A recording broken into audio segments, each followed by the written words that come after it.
guys, I'm Ritu, and with me as always Mangalam. Mangalam, growing up, you had two kinds of eaters. There were people like you, the vegetarians, and there were people like me, the non-vegetarians. But what have you today? I mean, there's vegans, there's pescatarians. There's eggitarians, people who are vegetarian but eat only egg, make that exception. There's lacto-vegetarians, there's evo-vegetarians, or I don't even know the kind of tarians that exist now. It's just... A lot of them are actually annoying as well. But, to be very honest, I eat vegetarian food and the only egg I consume are in desserts. Well, I don't know what category that you fall into. Desertarian. But you know what? The fact of the matter is these evolving diet preferences, the health consciousness and rising awareness for climate change, all of this has given rise to a food revolution of sorts, and that is what we're going to discuss today on Mad About Markets. And you know what? These ingredients for success of this food revolution, you have the new protein options, which are based on plants, which are microorganisms, fermentation and cultivated through animal cells. So these are the kinds of alternative protein products which aim to, one, mimic the look, the feel, and the nutritional profile of your regular animal-based meats and products. And that is what we're going to discuss today. The big question, how big is the market? How large is this alternate protein market? What pace is it growing at, and how quickly will it get to the critical mass that we're talking about? Well, the world's consumers love animal-based proteins, so much so that in 2020, we ate nearly 574 million metric tons worth of meat, seafood, dairy and eggs. That's almost 75 kilograms per person. That's also the average weight of a human being on Earth. The total protein consumption was 587 million tons, of which 13 million metric tons was alternate proteins. This is just 2020. But a report by BCG says that this market for alternate proteins, which is the green part that you see here, could grow all the way from 13 million tons to close to 97 million metric tons by 2035. And that's just the base case scenario. The bulk of this, of course, will be plant-based meats at about 69 million metric tons. So that's a lot of plant-based meats that we're talking about. And the plant-based alternatives, actually, if you look at the overall space, the study also finds that the alternative protein forms only 2% of the total animal protein market. So that is the potential for growth, because by 2035, it is expected that they will make up almost 11% of the overall protein market. And that, again, like you said, was a base case scenario, right? In a faster technological innovation scenario where there's full regulatory support, it could speed up growth all the way to 22% in an optimistic scenario. So huge potential for growth from 2% all the way to 22%. On that note, let's bring in our experts on the show today. It's a packed house. We have Deepika Bhan, the President of Packaged Foods at Tata Consumer Products, Ashu Phake, the Vice President and Business Head of Frozen Foods at ITC, Varun Deshpande, who is the Managing Director at the Good Food Institute, are some of the people joining us. And that's not all. We also have Sandeep Singh, who is the co-founder of Blue Tribe Foods. Remember, this is the one that has Virat Kohli's investment in it. Shraddha Bhansali, the COO and co-founder at Evo Foods too, will join us here in the studio in just a bit. But let's go across to Varun first. Varun, what according to you is the size of the global alternate protein market, and what according to you again is the potential that it has in India itself? So at the Good Food Institute India, we've seen a lot of projections from the likes of Kearney, UBS, JP Morgan, the companies that kind of size these markets globally. Have said that the plant-based meat market in particular is worth anywhere from about $90 billion to $370 billion globally by the year 2030 or 2035, right? And that's obviously a huge multi-billion-dollar global opportunity. The Indian opportunity within that is also sizable, right? Within this decade, the modeling that we've done indicates that we can get to about anywhere from about 1,800 crores to about 3,000 crores plus just for the domestic consumption of plant-based meat, with additional roughly the same size of export opportunity, right? So if you look at the significant opportunity that we have in India, it's not just for the domestic market, but also to fulfill some of that very large global demand for these products. No, absolutely. And, various studies have various estimates. But Sandeep, let me come to you on that note, because, you've been one of the early players in the market. What is the typical target customer? I mean, are you focusing on the vegetarians who are curious to try this mock meat, or is it non-vegetarians who you think will shift because of various reasons? And who is it a harder sell to? First things first, we are not with the vegetarian population. We believe if vegetarians eat our meat, it's achieving nothing on the global scale. It's not reducing greenhouse emission. It's not saving animals' lives. So we are very clearly for the non-vegetarian only, I would say. Vegetarians are welcome to eat it, but to make an impact, we need the meat-eating consumer to switch to us.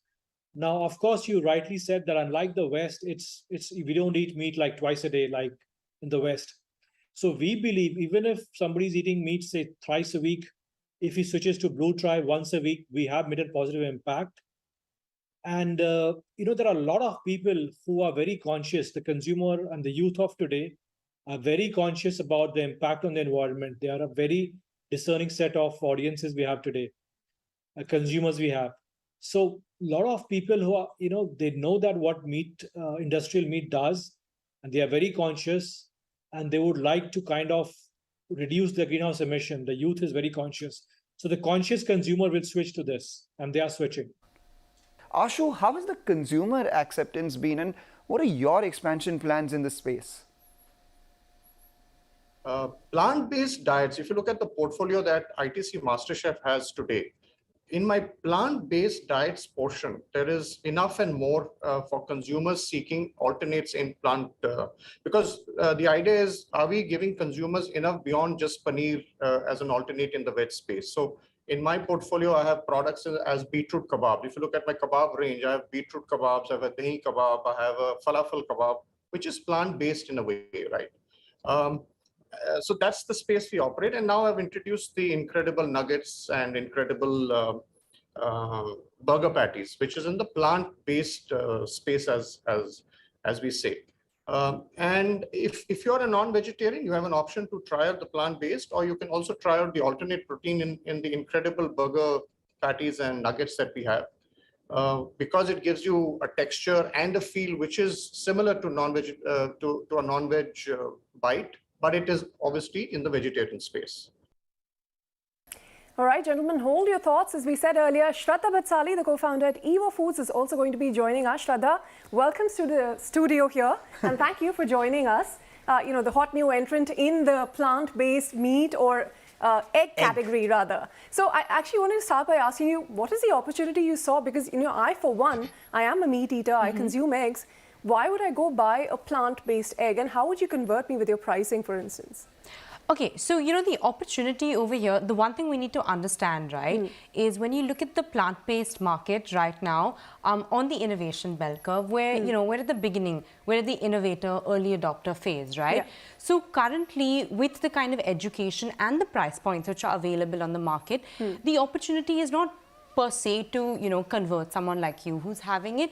Currently, it's more for your vegans and vegetarians. But I will tell you, when it gets better. That is the exact opposite of what Blue Tribe told us. For instance, they were saying that target audience is very much and I'm a vegetarian. Yeah. I don't know whether I'll be able to consume an Evo product. How do you convince me to consume a product that tastes like egg? Because I don't like the taste of egg.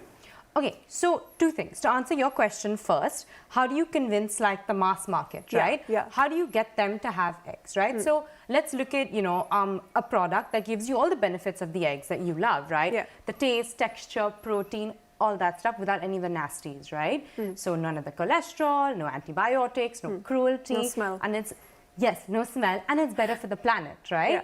Yeah. And that, at a price point, that is the same as an organic egg. So if you're looking at a better egg, this product is for you. But if you're currently buying an egg at, the conventional egg rate, which is around 7 rupees, this product will be for you, but when I can give you a better value for your money. Yes. How much does this cost? Huh? How much does it cost? This product right now, we're priced in the ballpark of organic eggs currently. Which would be? Between 250 to 300. Oh, wow. From 7 rupees an egg to 250 to 300 an egg. No, not per egg. Oh, okay, per dozen. Which is like 6 to 7.5 eggs. Okay. Depending on the packaging, Okay, makes sense. Would you buy a product like that? And can you use it as an ingredient for which eggs are used, say, baking cakes, etc.? So the product that we have right now, which is the plant-based boiled egg, that you can use exactly how you'd use a boiled egg, right? You can fry it, you can pan grill it, you can use it in a mousse, you can put it on your avo toast, eat it plain, any of that fun stuff. All right, quickly, hold your thoughts there. We're very curious about this product, but we'll get back to you in just a bit. By 2035, it is actually estimated that every 10th portion of meat, dairy, eggs that is consumed around the globe is very likely to be alternative, and that is a best case scenario for the industry, the result is going to be a $290 billion market size for alternative proteins by 2035 globally. And this is going to yield significant benefits, not just for consumers, but like Shraddha was telling us, also for the climate.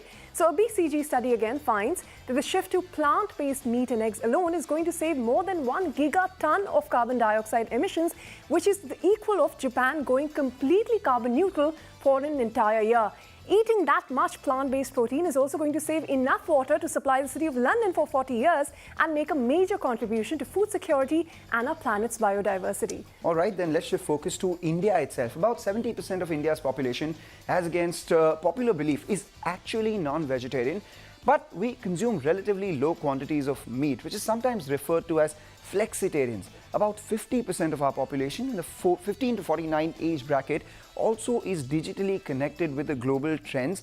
And this is something we here on Mad About Markets have been looking at ever since we started. And this is also the demographic which is looking to improve their lifestyle. And lastly, 7 out of 10 Indians are found to be deficient in proteins. And that explains the significant scope for consumption and conversion to alternate proteins, specifically plant-based meats. The other two categories of alternate proteins, which are microorganism based and we have the animal cell based protein as well, are in an extremely nascent stage, like Shraddha said, of the innovation bell curve. So we focus on the potential of plant-based meat market itself.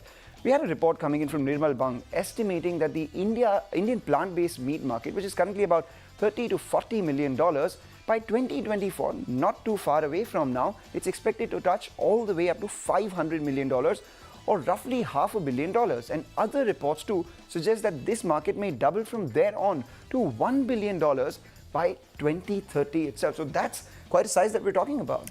But who are the players that dominate this market? It's people like you. It's startups, actually. It's very much dominated by startups in India. And they've made rapid progress over the years. So you have your early starters, you know, the likes of Ahimsa, and then you have Evolved, Blue Tribe that came in later, Evo, of course, now Imagine Meats. All of these players have been in this space for a while now. But now, MNCs like Nestle and Unilever are also acquiring and even organically launching their own plant-based meat products globally. And if you see world over, whether it is your Domino's, your McDonald's, Subway, all of these chains, they have introduced plant-based meat products on their menus, and that trend is also picking up in India. Recently, you also had the big FMCG companies, the likes of Tata Consumer or ITC, also launching their products in the plant-based meat category as early as this year itself. So ample opportunity, first dominated by the startups, but now also getting into the space from, you know, the more established players. But let me toss that question to you, at Tata Consumer, Deepika, because, what made you look at this market now? Because you're only making your entry now in a space which is heavily dominated by startups. How much of the market share do you think you will be able to capture? So I think let me start by saying that actually we think it's a big, juicy opportunity, right? It's definitely a Horizon 3 bet. So we're not in this market for the size today. We're in this market for what it promises to be. Aside from the fact that we know we are more a meat eating than a vegetarian country, right? 7 out of 10 Indians actually consume meat. You know that we are all seeing a really large trend towards more conscious consumption. So people are definitely more mindful of the food that they eat, both from a nutrition standpoint, as well as increasingly from a good for planet standpoint. And so there is definitely a very high proclivity to try, things like alternative meat. All right. But the bigger question again is, what do consumers want in India in their plant-based meats? It really comes down to 3 things. The first one, the taste, of course. The second one, the texture of real meat. And the third, most important one, pricing. In fact, earlier we conducted a poll to understand the acceptance of plant-based meat in India. And here's what it threw up. Half of them said, no thanks, I'm vegetarian. And a third of them said, hell no, bring me the meat.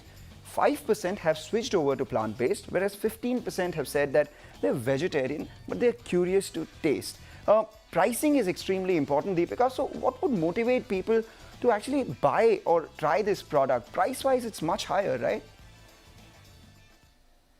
No, I mean, that's a great question, and you're absolutely right.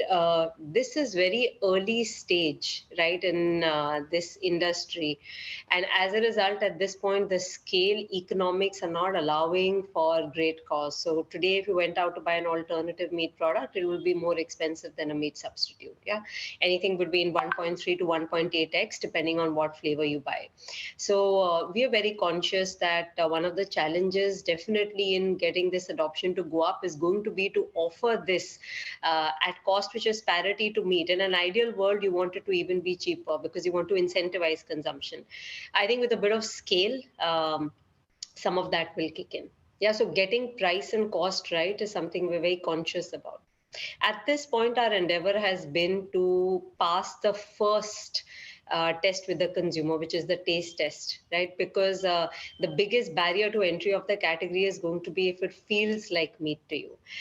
So yes, we are conscious that it's higher cost, but that will settle over time.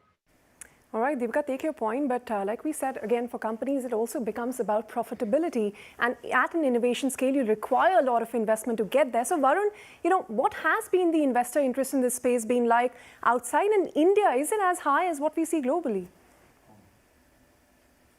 Yeah, globally, investors have poured in about 11 billion with a B US dollars into this overall smart protein landscape. That includes plant-based foods, but also the other categories like products produced from animal cells or from fungi, etc.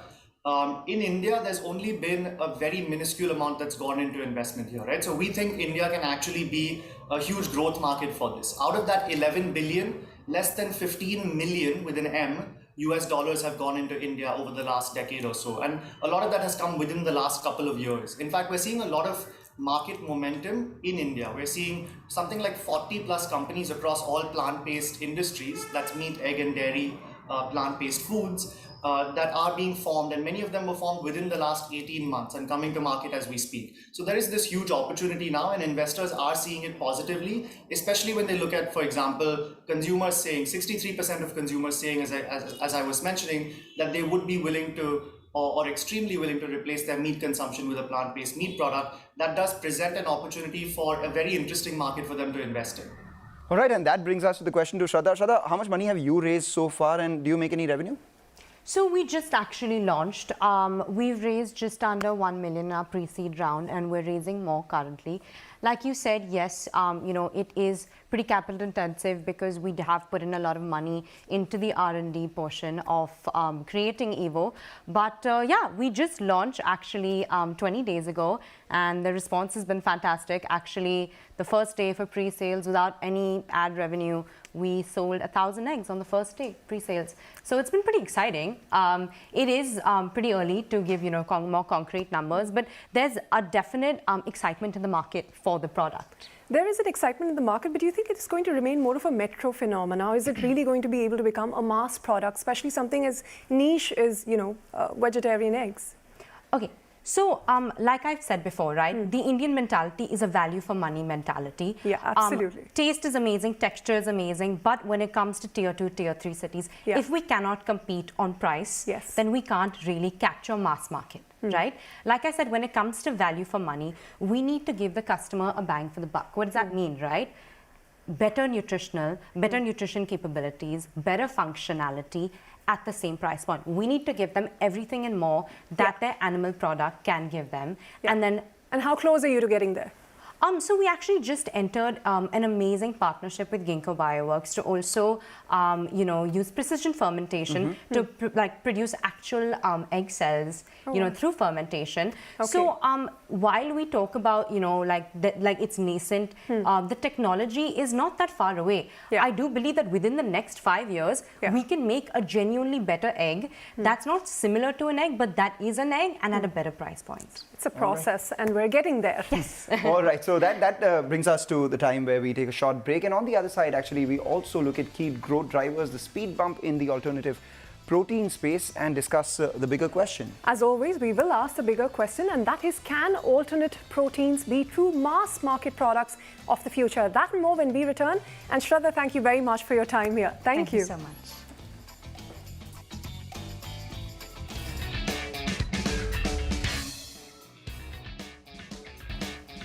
Welcome back. You're on Mad About Markets, and today we're talking about the alternative protein industry, expected to be almost $1 billion industry in India within the next 10 years. But right now, it is a nascent industry, and given that it is a nascent industry like all others, it has an own sets of challenges which it has to grapple with. So consumer acceptance is the biggest one, where the industry needs to maintain consumers' interest in these alternative proteins and their willingness to adopt to them, which could be impaired by concerns about sustainability, about health and safety. Then, of course, there's always the risk that the industry could be suddenly transformed by an entirely new technology, such as the creation of foods which are not even based on agricultural inputs at all. So that is something they have to keep up with. Proper regulation of how alternative proteins are made, approved and marketed and labeled is also essential at present. And the global regulatory environment, that is still quite vague and fragmented. Of course, it is developing rapidly with the industry as well. And there are other challenges you have, whether it is ingredient and supply chain disruptions, or impact on industries which are dependent on livestock and so on. So the list of challenges is quite large, given that it is a relatively newer industry. So Ashu, actually at ITC, what do you perceive to be the bigger challenges as someone who's just entered this market? I think the first is going to be around awareness, which as a challenge and an opportunity per se, as both in the health space and around sustainability. As that continues to grow, I think people become more aware of the space and therefore seek out alternates. With awareness is also linked the fact that do people know enough of this, the product range available? So accessibility is going to be very important. Getting the product to be accessible to a large number of consumers is going to be key. Third is going to be affordability, Ritu. I mean, it's at this point in time, if you just look at the alternate protein space, it is expensive. It is 2 to 3 times more expensive than the current products available in the market. So you need to crack the affordability piece. And I think the fourth, which for me, which is also is very, very important, is around taste. You can get the other 3 going, but if you don't get the taste right, and if you don't provide consumers with a variety of great tasting products in this space, the format and the category will remain restricted. Take that point: awareness, access, affordability, and most importantly, taste. But Deepika, what according to you, from a Tata Consumer standpoint, are the challenges which are unique in India to promote a product like this? We have our own set of challenges, right? First, let me start by saying that there is greater opportunity than there is challenge. But the big challenges for us as we start to grow the category in India, number one is, just helping the consumer form the new habit. Right. So we're very encouraged by consumer studies that say that actually 6 out of 10 consumers are very open to buying an alternative meat product. So, but helping them make this journey, really changing the habit in a country like India. So that's the first. The second is cost. Yeah, so ensuring that we are able to provide this at a cost which is very close to the meat substitutes is going to be a big game changer in being able to get penetration for the category. So these 2, I think, are the top challenges. The third one I'm a bit more confident about, which is taste. So we've got to make this change simple for consumers. It's a big change. So as far as the consumer is concerned, the product should taste as good as your meat product does. And I think that's what we're very conscious about. All right, and that brings us to the bigger question: can alternative proteins be true mass-based products in the future here or not? And we pose this question to both Sandeep as well as Ashu. Sandeep, take it away. Being a mass market, company was going to take time for us. I would say we are at least 5 years away from that. And you're right, we cannot be a mass product, nor are we positioning ourselves for that. It's going to take time. So in 5 to 6 years, when there'll be price parity with animal-based product, we could have some chances of being a mass company.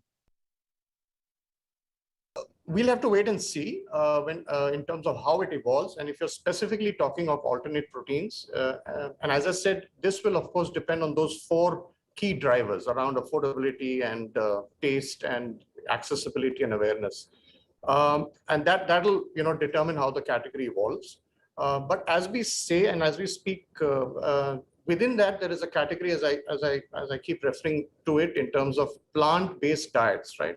which is a whole set of ingredient-led products. So whether the ingredients are lentil-based, whether the ingredients are pulses-based, whether the ingredients has a part of dairy in it, that's the portfolio which is also going to play an important role. So as you give consumers choices in both these spaces, one is plant-based diets and alternate protein spaces, I think the category will start to see emerge differently over the next few years. All right, on that note, we are going to wrap up this edition of Mad About Markets. So Ashu, Deepika, Varun, Sandeep, all of you, thank you very much for taking time out and joining us here today. All right, with that, we wrap up on this edition. See you again, same time next week.